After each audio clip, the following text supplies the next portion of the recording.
collide, we break down, caving in to our doubts, faces filled with sadness. When words are said, we'll regret. I can see the fire that we made just to save us. When we try to make up for never letting go, said the things we promised not to say, then we break up just to start all over, even though we know this is the hard way better. We can't be heartache together. This is the hard way better. We can't be heartache together. This is the hard way better. We can't be heartache together. This is the hard way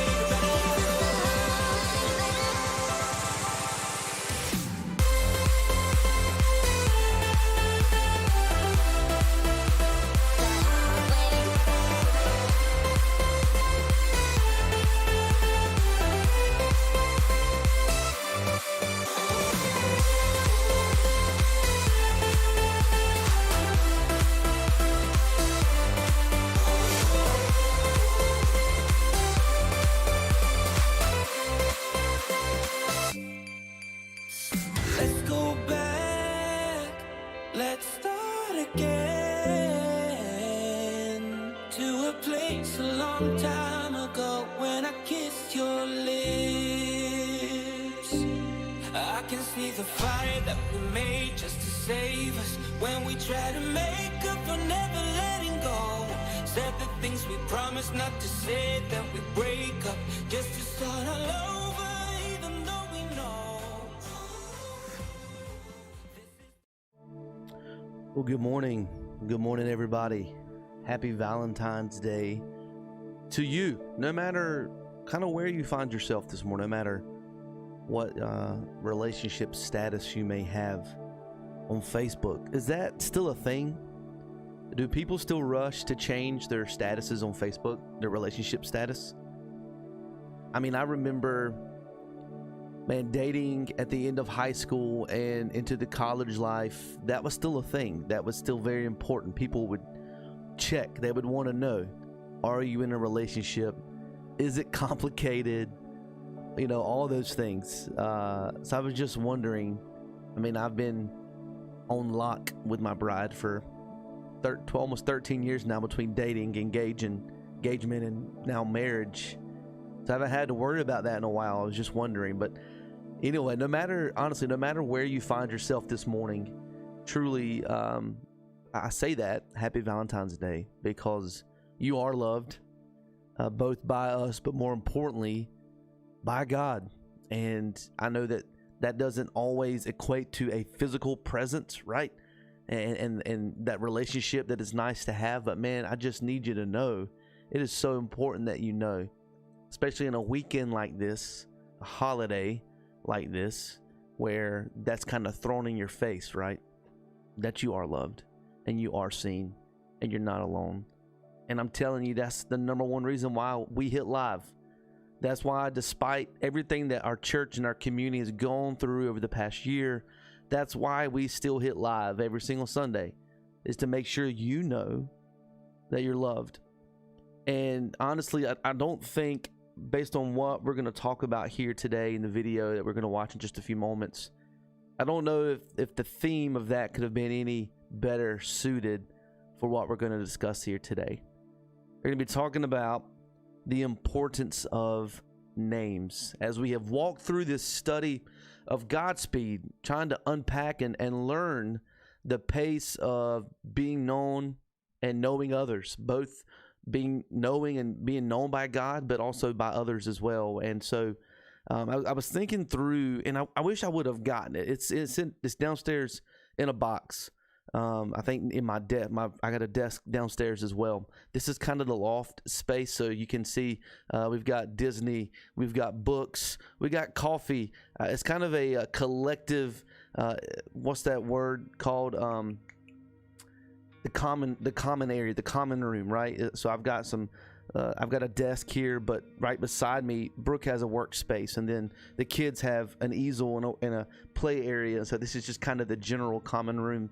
But downstairs, I have more of a study. And anyway, so I got a box down there in a drawer where I have some keepsakes, some moments during my time in ministry over the past 10 years that have just truly marked me. They've meant a lot to me.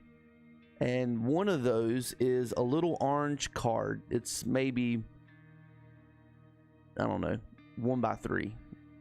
It's a pretty small card. And this card in particular, I've got a couple of them. There's one that I always pull out and just kind of look back at. And we did an event when I was the middle school pastor. We did an event, a youth event, where we were connecting and reaching middle school students, spreading the gospel, introducing kids to Christ, giving them a place to belong. I mean, you remember being in middle school, right?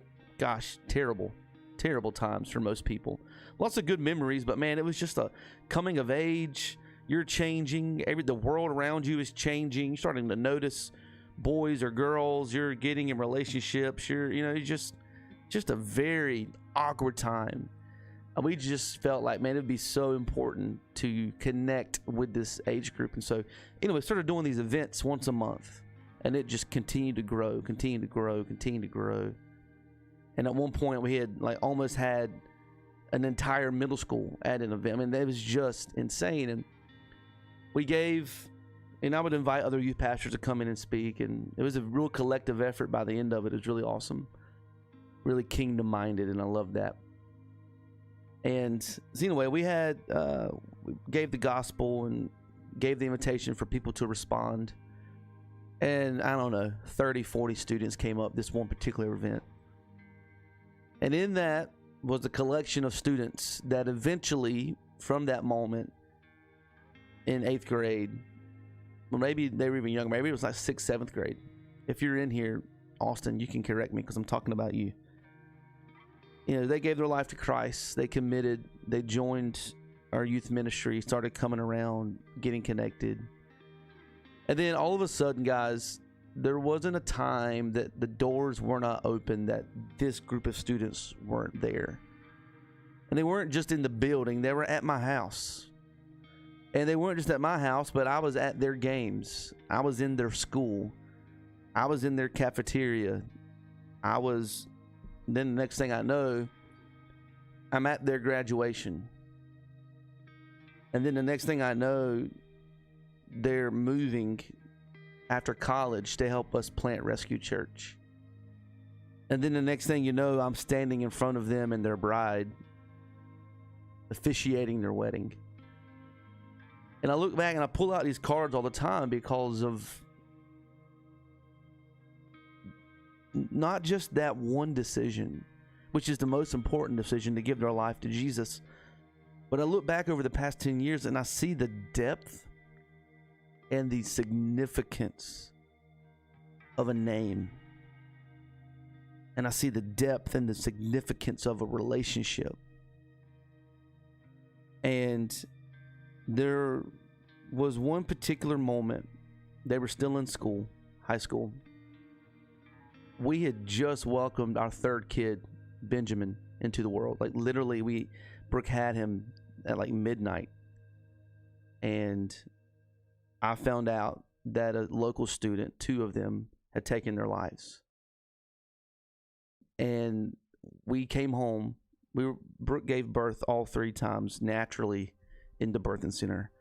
She's a special woman.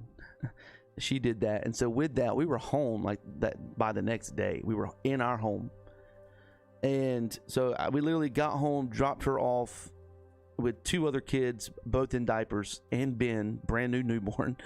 And I had to go to the church because we had 300 students waiting for us, asking, just looking for an answer. And I did my best, right, to explain, to answer. But more than anything, I did my best to listen and to love on. And I say all that because, and I bring this story full circle, not to say that I was a great youth pastor or that what we did was like none of that. But when we left, when we transitioned out of that youth ministry position and moved, I cannot tell you how many students came up to me and said, hey, like, I loved your sermons. They really helped me connect. They were really good. I really enjoyed your sermons. But what I remember was that night after my two friends died. I remember that night. What I remember is you coming to my football practice every week and then sitting with us in the cafeteria with a box of pizza. What I remember is you inviting me into your home, letting me hold your kids, playing Call of Duty with me till 2 o'clock in the morning. That's what I remember.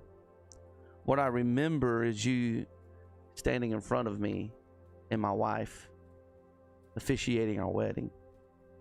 And if you're Austin and Serena, you got that treatment twice thanks to COVID. And so what I'm trying to tell you, and this is kind of the question I want to open up with today. And if you guys are familiar with how we're doing this now, this is really more engaging, more reflective. This is a great opportunity. And this one right here, I'd love for you to read this and answer in chat. Or if you have people in the room with you, discuss this now for just a moment. I'm gonna give you a few seconds to do it. But everything we have learned about theology and God is significant. But not if we aren't known. Not if we aren't known by God. Not if we aren't known by Jesus. And not if we aren't known by one another. So it's not really a question as much as a provoking thought. I'd love for you to, if you're able to, I'd love for you to respond in chat. Good morning, Jesse. Good to see you, buddy. Hope the Duginski family is doing well. Or just take a moment and discuss that with the people in the room. And then in just a moment, I'll start our video for today.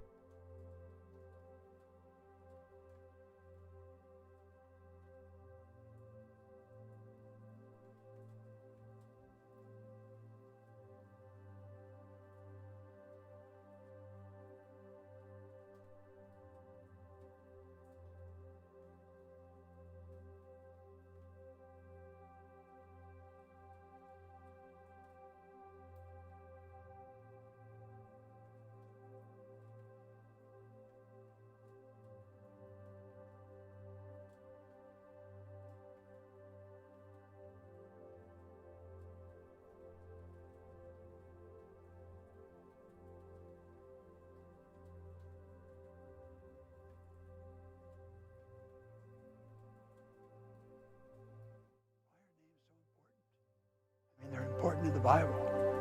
We don't have any impersonal settings in the Gospels, or in the Bible actually. It's all names, all stories. It always surprises me that when there are churches, there are ways of being church, which are almost all impersonal.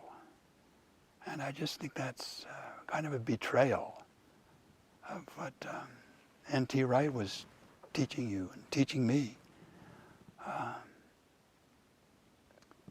The importance of names. Yeah.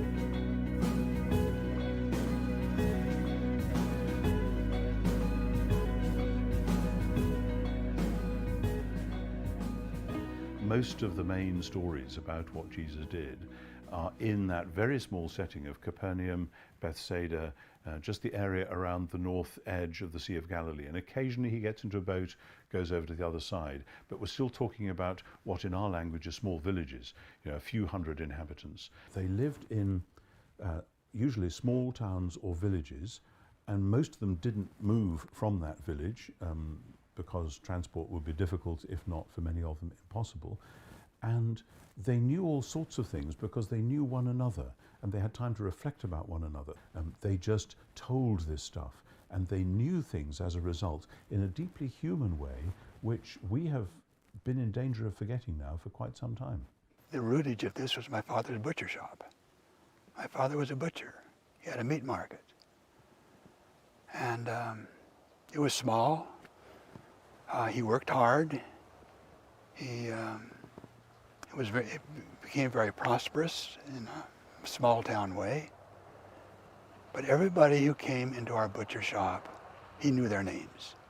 I particularly remember that there were 3 prostitutes who had their place of business a block and a half away. And sometimes they would call up and have a delivery of meat, and I was usually the one to deliver the meat. And I was kind of afraid and awkward. But sometimes they would come in, one of them would come into our butcher shop, and my dad and everybody in there, that is the other help, treated them, they knew their names. They would greeted them, Vivian, Mary, Brenda, and I was a young adolescent at that time, and I remember thinking, I bet those women never heard their name from anybody except in our butcher shop. And I had pastors who never knew my name. I was always greeted by my pastors with, how's your soul today? Never my name, just my soul. It always irritated me.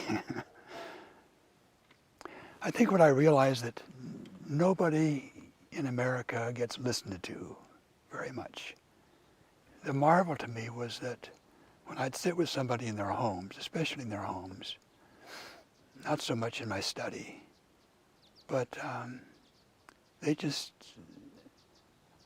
I realized they were telling me stuff they'd never told anybody. And not problems particularly, just who they were. And so that just kind of got into my soul. I think it was a new world for me. I learned later that there was a biblical basis for that.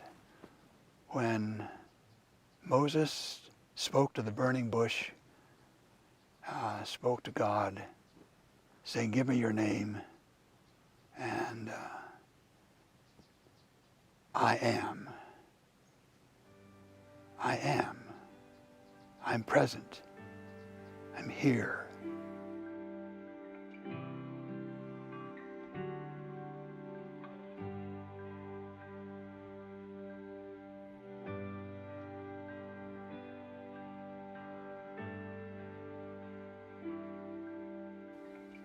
When I learned that, I learned that later after my realization, just sitting in people's living rooms and having coffee with them in diners.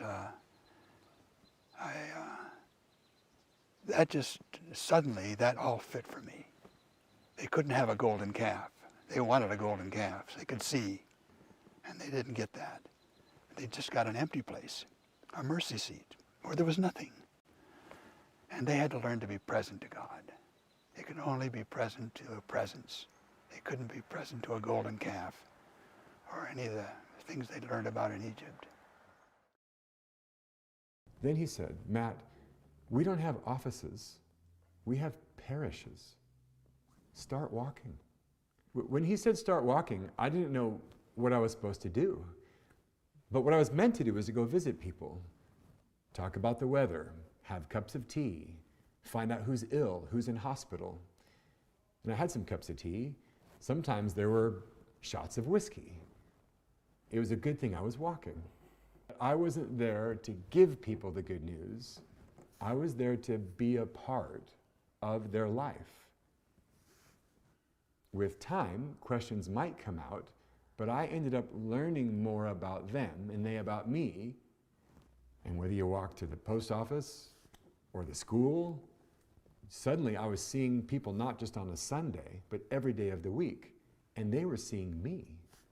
I had to learn to walk and talk what I preached on Sunday, Monday through Friday.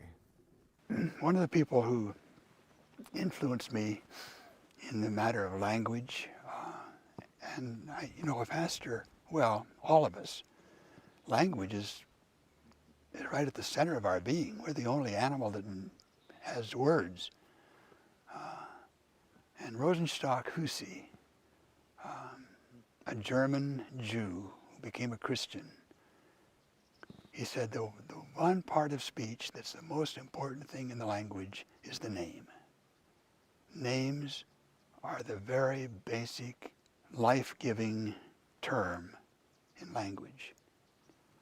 You say a person's name, it means something because there's a relationship then. Until there's a name, there's no relationship. But the name, the person is named, there's a sense of openness to being reciprocal then. And the energy of language all starts with the name.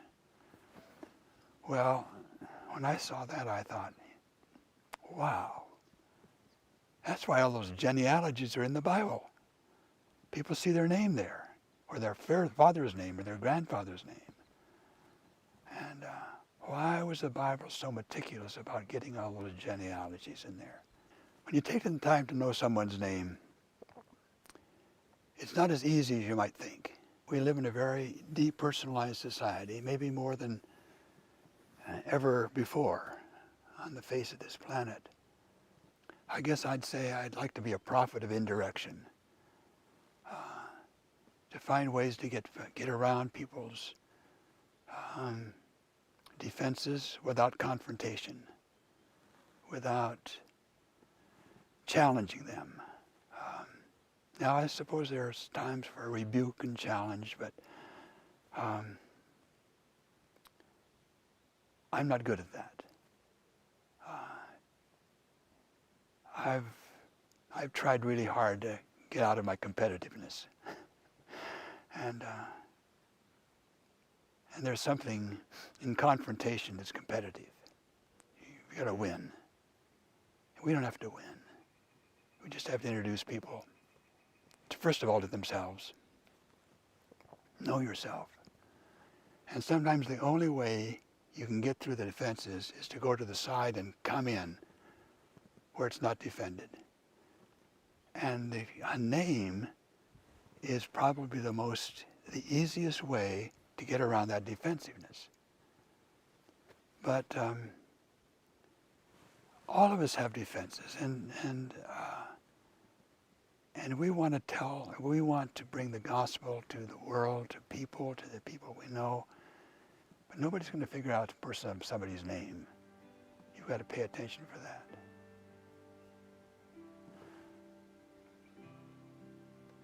I sometimes think, in the Lord's Prayer, the first petition is, hallowed be thy name. And I sometimes, in my praying, say, hallowed be Marshall, hallowed be Grace. I substitute people in there, and it means a lot.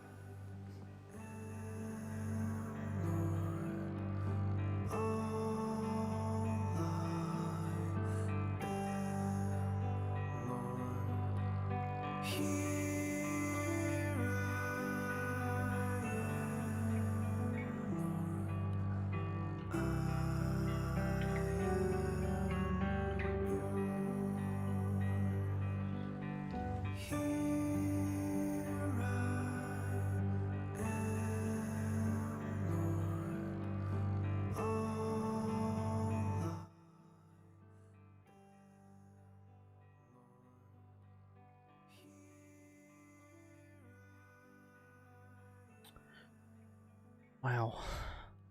I've watched that video now a handful of times, obviously preparing for today, and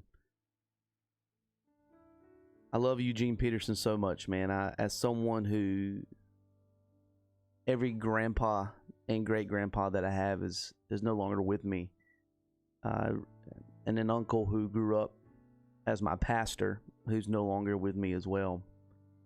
It's just refreshing to my heart to sit and hear someone who is so seasoned in their walk with God. And I love, man, I just love, I typed it in the comments there. I know you guys see it or saw it, but I love what he said there about the power of a name, the power of story, the power of relationship. It not that accountability, I don't hear what he's not saying, not that accountability isn't part of a relationship, but it is the fruit of a relationship. It's not the goal. It's not the start. It is the fruit of a relationship. And there's something competitive, and I love how he even said it within himself. Like, I'm not good at that because I want to win and I want to prove all right, I want to, and that tension of flesh and nature can overtake even this most sincere approach. And so, and what we're doing, we're not trying to win, we're trying to invite them into knowing themselves, being known by God, knowing others is so powerful. Never underestimate the power of saying a name. So true, Jesse, so true and so good. And so now we've got a couple questions that we're gonna throw your way. Just a great time for you to take your journal out, open up the note app on your phone, and let's just spend a few moments reflecting on this.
some of these questions are very introspective and reflective, and it's intended that way. We give you 5 minutes during this time, but honestly, you could spend probably another 15, 20, 30 really exploring your answers, really exploring what you feel the Lord, has put on your heart, what He's stirring up inside of you. And listen, I got to tell you, that's kind of the point. Really want to encourage you to do that, and really want to encourage you to develop this practice of doing it consistently throughout the week. Not just reading for information, not just listening to consume, but how can we unpack and process and apply? How can we bring this internally so that there's transformation as well as gaining information and education? And as I think through personally in my own life, especially that last question of, man, where in my life have I treated people, relationships as a means to an end, as something to gain, how it can benefit me, rather than seeing them for how God sees them and how Jesus saw them and how Jesus interacted with people. And that really brings us to this scripture today. In Luke chapter 19, verses 1 through 6, we see this interaction between Jesus and a man named Zacchaeus. And you guys know the story about Zacchaeus, right? You know the song. If I could convince my wife to come in here and sing it to you, I would, because I think it's one of her favorite Bible songs as a kid, right? So, this is the scripture for today, and this is how we do this portion of service. We read it 3 times. And today's passage isn't so much about, wow, this is a word for me. This is God taking this passage, this verse, and it's directly to me. It's really about, what do you notice? What do you notice in this passage, and how might that impact your day-to-day? What do you notice about this? And I'm not trying to frame it so you see it the way I want you to see it. I'm just framing it in the context of how it's presented. And I want you, as I read this first time through, to listen for a word. How does this impact your life? How might this intersect with your day-to-day? Let's read it together. This is Luke chapter 19. Verses 1 through 6. Jesus entered Jericho and made his way through the town. There was a man there named Zacchaeus, and he was the chief tax collector in the region. He had become very rich. He tried to get a look at Jesus, but he was too short to see over the crowd, so he ran ahead and he climbed a sycamore fig tree beside the road, for Jesus was going to pass that way. And when Jesus came by, he looked up at Zacchaeus and he called him by name. "Zacchaeus," he said, "quick, come down. I must be a guest in your home today." And Zacchaeus quickly climbed down and took Jesus to his house in great excitement and joy. What do you notice? Could there be something there that's meant for you? What are you observing? Notice the interaction, how this event played out, what took place.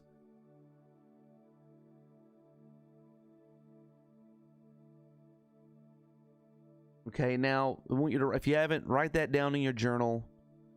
Capture that. We're going to read it again, and this time just think through, why do you think you're drawn to this? Why did you think you noticed this? In the lens and the filter of what we've talked about and seen here today, the importance of a name, right? How you validate someone when you know their name and you know their story, that the access you get to their life by knowing their name, by having relationship. Read it again. Verse 1 says, Jesus entered Jericho and made his way through the town. There was a man there named Zacchaeus, and he was the chief tax collector in the region. He had become very rich. He tried to get a look at Jesus, but he was too short to see over the crowd, So he ran ahead and he climbed a sycamore fig tree beside the road, for Jesus was going to pass that way. When Jesus came by, he looked up at Zacchaeus and he called him by name. Zacchaeus, he said, quick, come down. I must be a guest in your home today. Zacchaeus quickly climbed down and took Jesus to his house in great excitement and joy.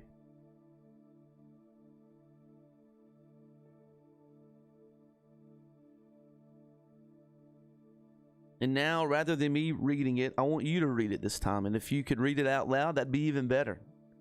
If you have some folks around you, then designate a spokesperson, right?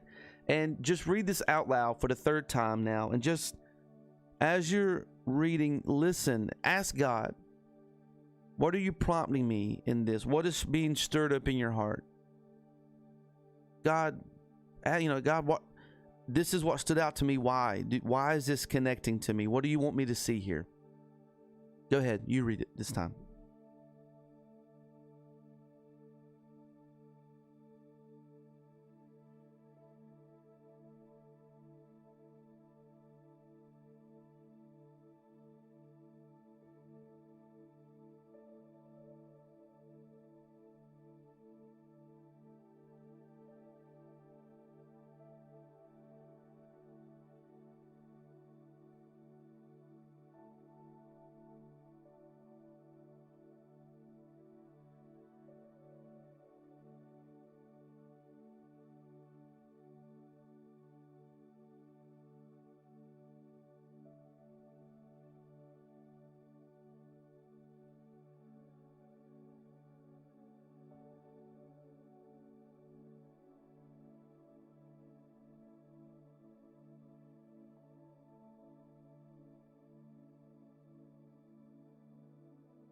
This entire study of Godspeed has been intended to try and open our eyes and our hearts to what is literally right in front of us. The invitation to know and be known, both by God and by one another, to move at the pace of being known. What does it look like to adopt the speed of God? 3 miles an hour. And the invitation, the opportunity to look at a passage of scripture like that and see even Jesus, who was the incarnate of God on earth. He could have, I think the thing that I just want to continue to point out is God could have sent Jesus here in any form, with any authority, in any position and status. But look at how he chose to enter the world as a baby, forced to grow up in a particular place with a particular people, to know names, stories, and faces, to interact where not only he knew them, but they knew him. He literally modeled and mirrored a very personal God. And now we, as Christians, as beloved sons and daughters of the Father, we have that same responsibility. We have that same purpose to reflect and image a personal God. So how can we reflect and image a personal God if we live a very impersonal, disconnected, disassociated life? Where, think about over these past few months, anytime something was set afire in culture and society, think about your Facebook feed just a few months ago, how confrontational those things were, whether your point was right or not. Think about the results of that, really. But then on the flip side of that, think about the results of where there was relationships, where there was names, where there was inviting to know and be known, rather than this competitiveness of confrontation. Do you think about what Jesus could have done? Think of all the times he could have walked by and like pointed out and embarrassed and called out and pull people out in front of the city and look at this person, look at what they've done. And I mean, literally every single person, none of them were worthy of him, but they were all worthy of him. None of us are worthy of his love, but we're worthy of his love because of how he chooses to move and operate and invest and know us and be known by us. Love makes us worthy. Time and trust and grace makes us worthy. But you don't get that if you're living an impersonal, disconnected, disassociated life. You don't get that. You only get that by moving and living at Godspeed. It's so funny, man. As for a not so serious example to close this out, Drew Blanco, who's in chat right now, we've known of one another for a number of years.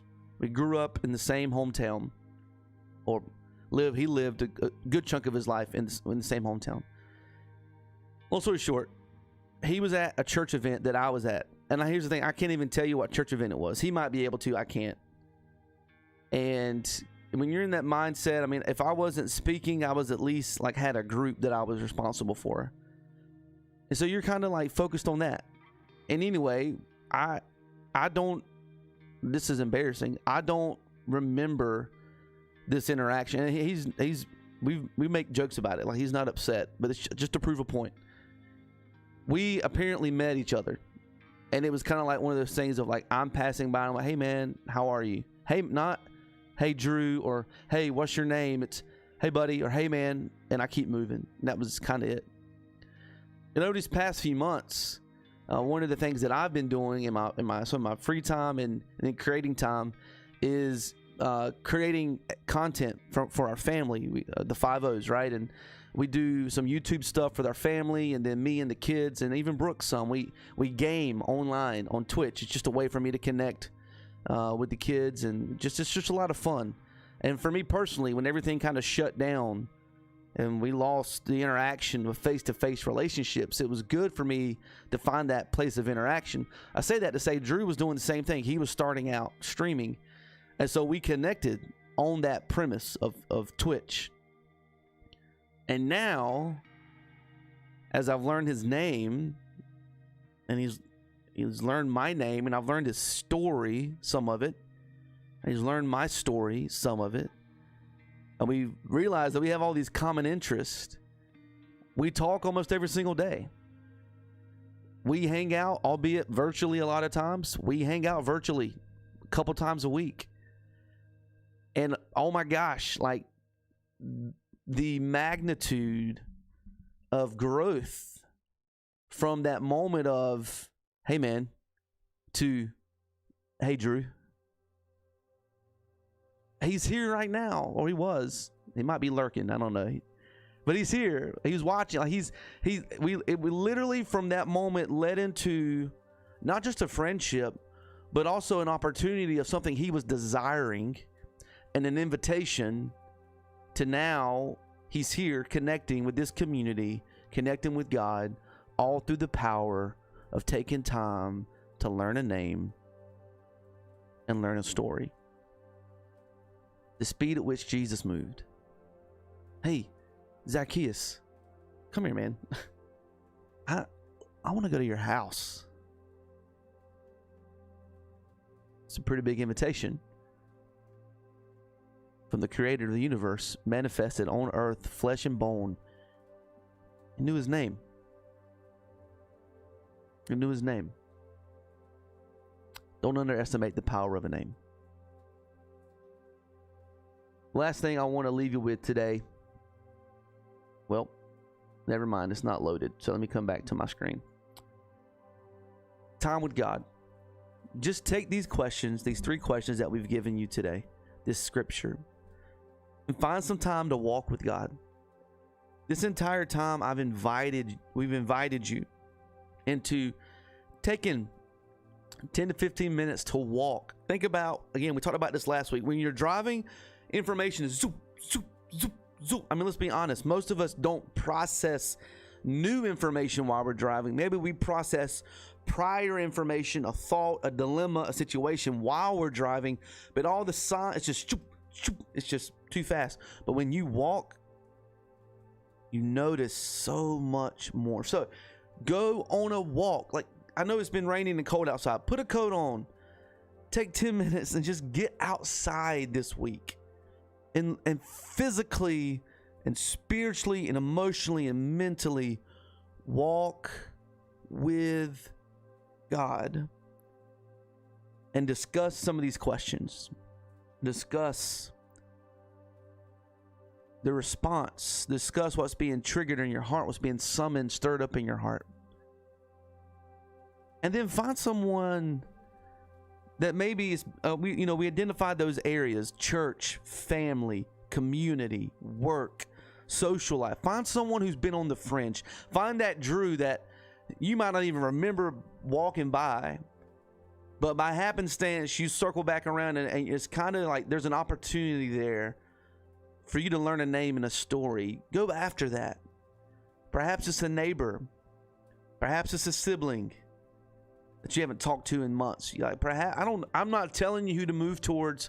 I'm just asking you to ask God, who should I move towards? And it might be him. He might say, you need to start right here, buddy, and do that. But he might put another name, another face, and let's just move. Let us not be so busy that we can't slow down. God, I repent right now in my life where I've been moving too fast to slow down. It's so counterculture, right? You don't get on the highway to slow down. Get on the highway to get in that left lane and burn it down. Maybe I need to exit off the highway and take a back road.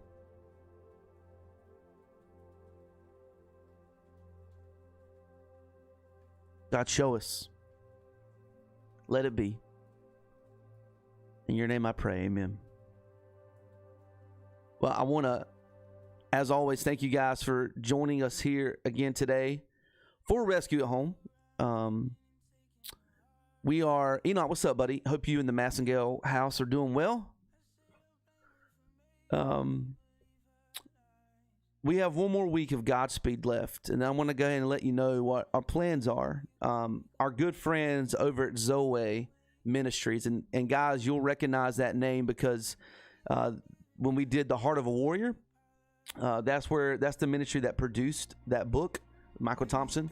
So they and some of mine and Brooke's personal really good friends, Scott and Sherry Jennings, they've got an incredible story. Spoiler alert, okay, a little bit of spoiler alert, and a little bit of plugging. Scott and Sherry were the marriage pastors and the men's and women's ministry leaders at my old church. And they have an incredible story of getting divorced. And I love what they say. Their divorce just didn't work out.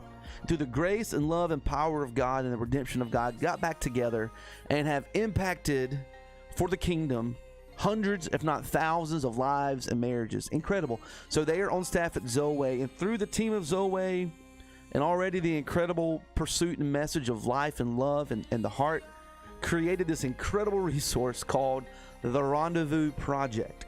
And so after we finish Godspeed, our intention is to get that, buy that license, and then go through that as a church. And then the only thing that you have to do to go through that with us is to purchase the guide. You'll need, because there's basically tools and different what's the word I'm looking for? Activities. That's not the word, but anyway, there's different things for us to do while we're watching. Brooke and I have already been through it. There's a reason why we're taking you guys through it. And here's the deal. Even if you're not married, or perhaps your spouse has no interest in going through this with you, there's no better time for you to work on yourself. If you're single, there's no better time for you to work on yourself and look at your heart and get your heart back and settled and whole as you move into the dating season, or perhaps what God has for you next, the redemption, right? And so I'm just telling you, no matter where you are, single rocky situation in your marriage, spouse has no interest, or if both of you are like, we just want our marriage to be the best it can, we're going to go through this together. So we're going to be emailing you information on how to purchase the guide so that you can go ahead and get that and have it ready for when we go into that 2 weeks from now. So next week is Godspeed, final chapter, and then we'll move into the Rendezvous Project after that. Lasters are in the house as well. Let's go. What's up, Laster crew? Hope you guys are well. Love that. Love that you guys are together. Love that. So, so that's kind of the upcoming what's next for Rescue at home, okay? So, going to keep moving in that direction. Very excited about that. And then, listen, like, we're just, in terms of, like, getting face-to-face again, listen, it's not out of lack of desire, but we're just giving this thing time to breathe. And it just seems like every time we try to get ready to make a decision, okay, let's gather together, something else locally, like here. I'm not worried about what's happening. I mean, I am, but like what's going off in California is not so much affecting what's happening right here in our area, but like stuff happening right here in the Triangle. And to the point of where we're just, you know what, like this we feel like is working. Is it the most ideal? No, we'd rather be with you. We'd rather be in proximity, in relationship. So kind of what we're doing is we have really through the Rendezvous Project, we're pretty much going to be doing this, okay? But on top of that, in addition to we're going to try to start hosting smaller gatherings and circle ups with you guys. And so the men's I know for sure the men's, I'm not sure what the ladies are walking through or talking about right now, but I know for a fact that guys, we're going to have some smaller circle ups over the next few weeks, because we don't want to, we want that relationship, but you know, trying to get a large group together is just not, it's just not wise at this moment. And just need you to trust us on that, no matter where you kind of stand politically on the mask situation, okay? Just trust. It's just not the wise decision. Could we do it? Sure. Is it the wisest decision? Probably not. But I think we can safely gather in some smaller groups. And so we're working on that, okay? We're working on that. I'm going to give you the date because I don't want to, while I got you, and then that'll be it for today. Fellas, February 28th, it's a Sunday, February 28th, from 5 to 7 p.m., we're going to gather at Truman and Kim Phipps' house for guys co-op circle up, okay? So I'll be in the email that gets sent out for the Rendezvous Project stuff. I'll include information, address, and all that. All you got to do is show up with a chair, okay? It's going to be a lot of fun.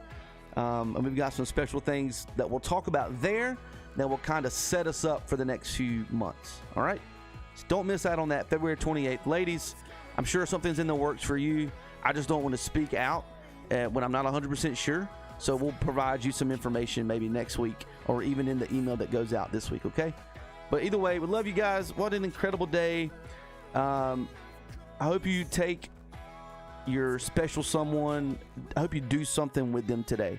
Even if it's just like going to sit on the couch for 10 minutes and look into their eyes, you know what I mean? And just turn on some Barry White or something, or some Dan and Shay, you know what I mean? And just enjoy each other. All right. We love you guys. We'll catch you later. I'm out of here.